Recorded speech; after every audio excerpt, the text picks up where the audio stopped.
I have a question here that comes from Eve Smith, who runs the popular blog called Naked Capitalism. I'm just going to read it.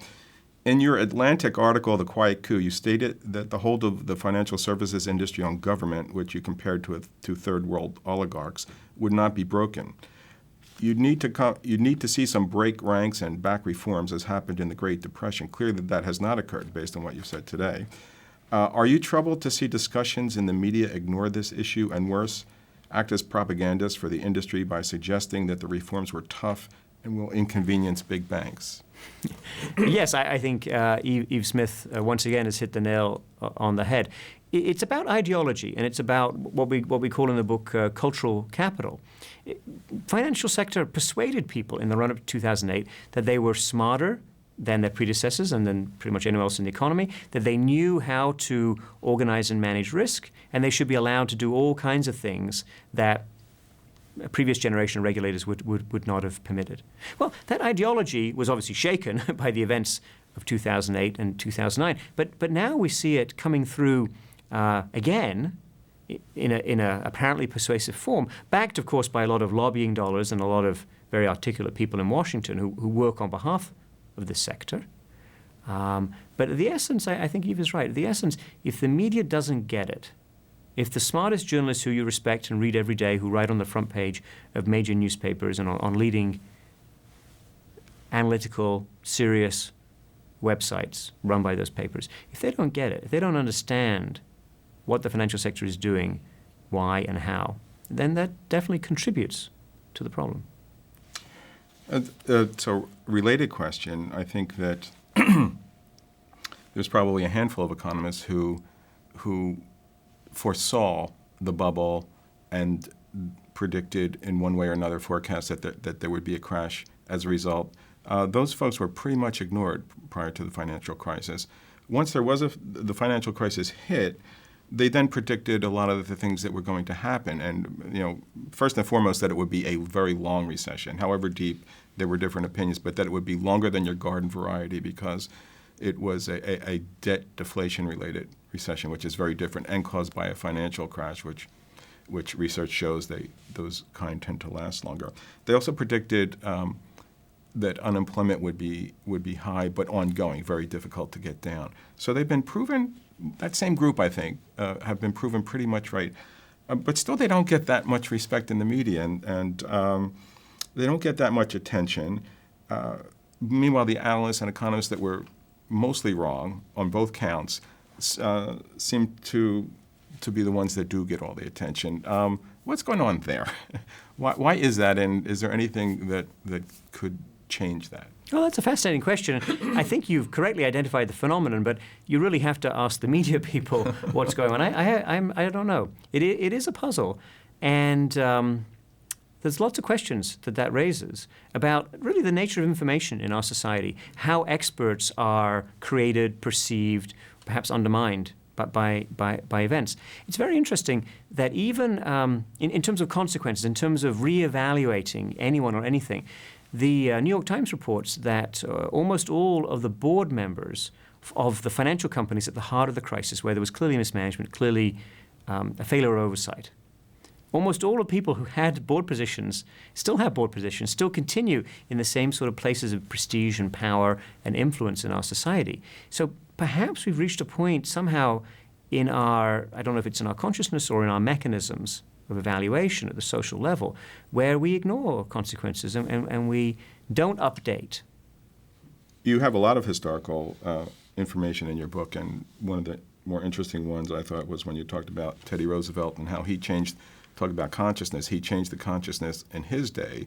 Of course, he was well known for breaking up the trust in those days, sort of monopolies or oligopolies. And it seems that you're suggesting that it's going to take something like that. The biggest thing that has to happen, in your view, is a change in public perception. So I'm wondering what comes first, the chicken or the egg? Is it a change in public perception that allows a leader like a Roosevelt to come up and do it, or is it a leader that sort of pulls together the discontent, rallies the troops, and makes change for these kinds of difficult issues? That's a great question, and at least the Roosevelt parallel, the Teddy Roosevelt parallel suggests, and actually the FDR parallel as well, suggests it's a combination of events, an articulate segment of the population that is somewhat ahead of the curve, and a leader who seizes the moment and who goes somewhat counter to the current. So, and counter what you expected. Teddy Roosevelt was a Republican. Teddy Roosevelt was coming from the party that controlled the Senate. The Senate was known as the Millionaires Club. He was a surprise pick as vice president. He became president only through a bizarre tragedy, the assassination of McKinley. And he picked up ideas that really came from another part of the spectrum. But at the same time, he was tapping into a strong vein of small business sentiment, of independent farmer sentiment that was against bigness and that was worried about concentration of power. So I think you need that combination, and you need somebody who's willing to take the lead on this, and I think that's one of the key pieces that's currently missing. And talking about concentration, so after this crash, it turns out that I don't know if that was 13 banks that you were referring to with the 13 bankers, but that some of the bigger banks, in an effort to salvage the system, took over competitors, and so now there are really 6 large banks. Could you talk about them, just how much they control, and some of the points you make about them in your book? Sure. Well, the 6 banks are, I think, the heart of the problem.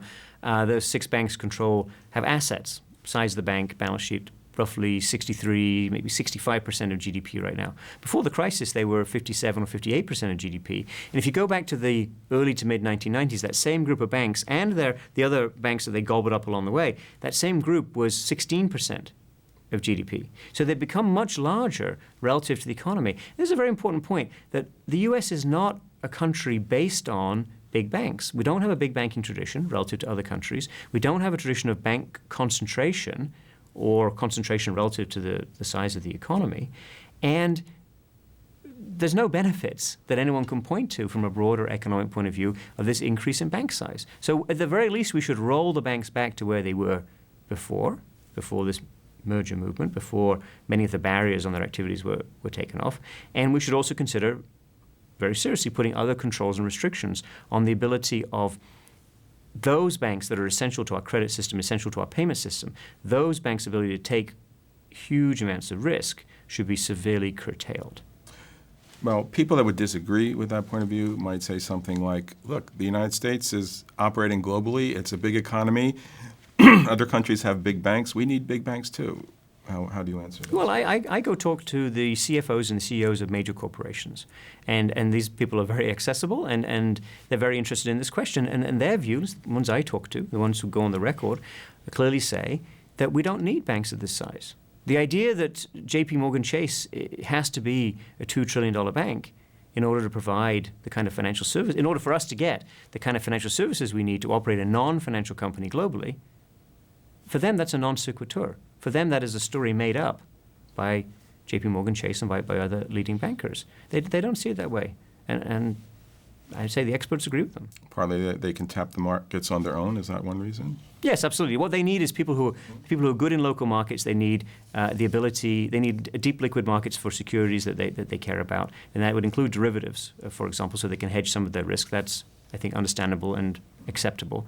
But in terms of having to do with one big bank, they don't want to do it because that would make them overly dependent on one supplier, and they would always like to diversify their suppliers. That's practical business experience.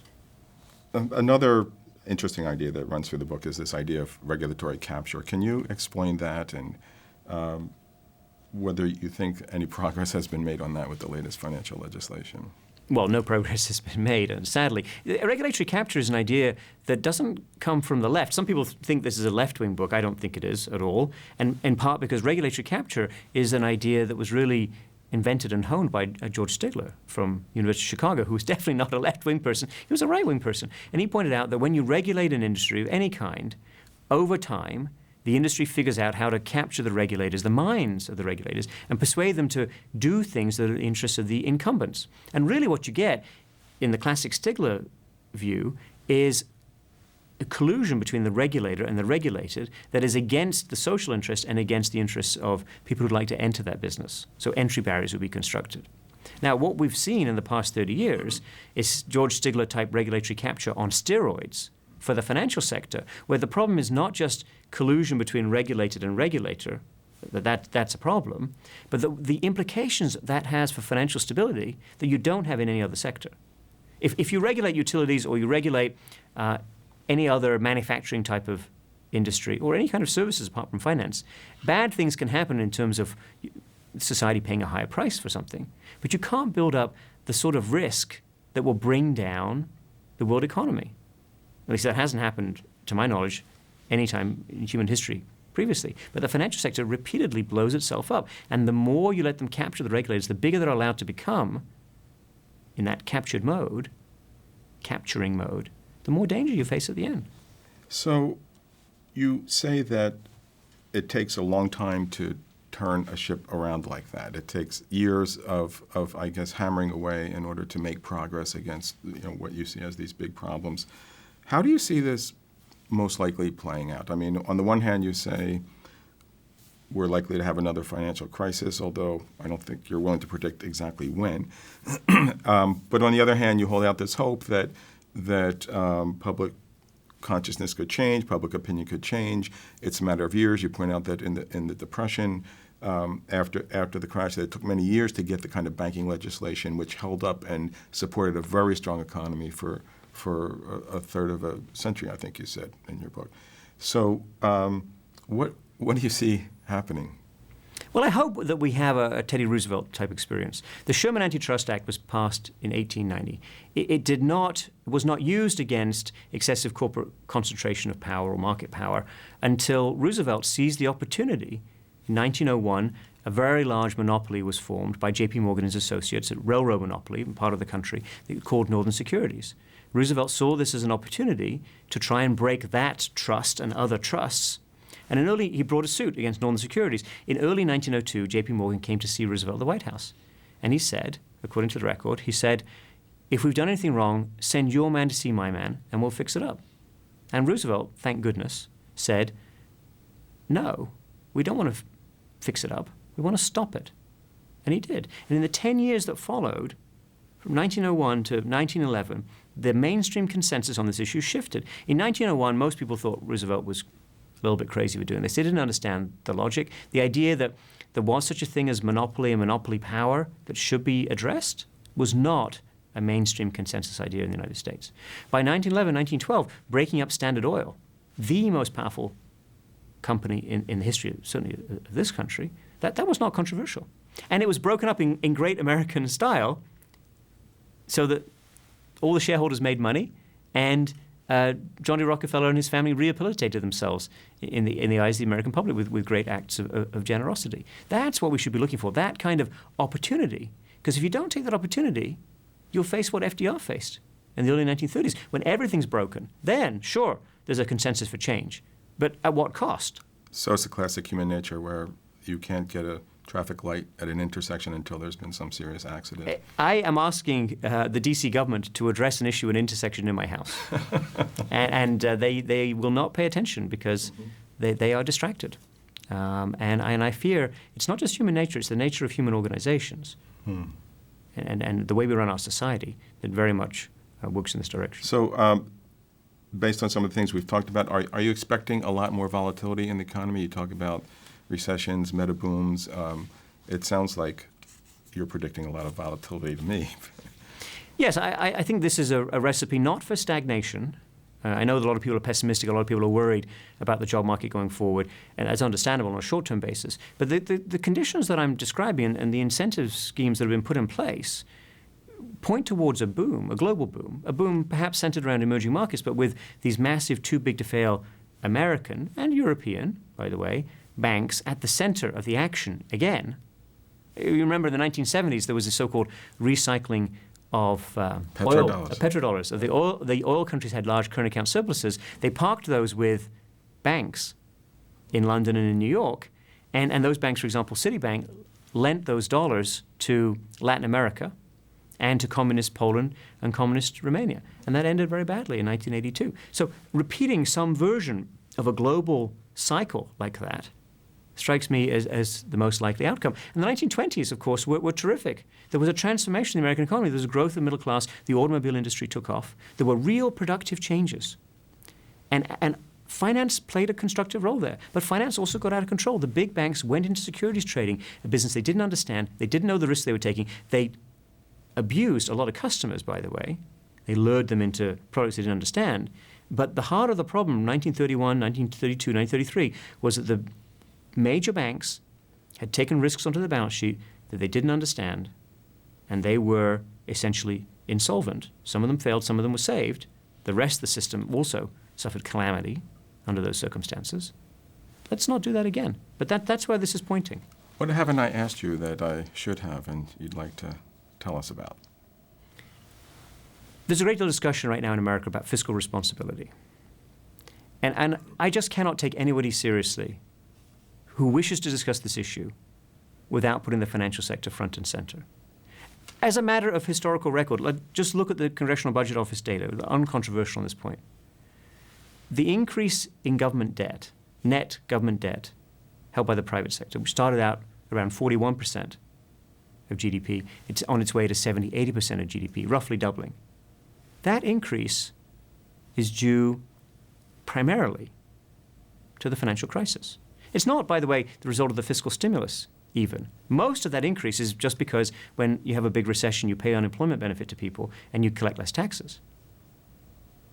Nobody, in my mind, can be taken seriously if they wish to discuss bringing the U.S. debt under control unless and until they're willing to deal with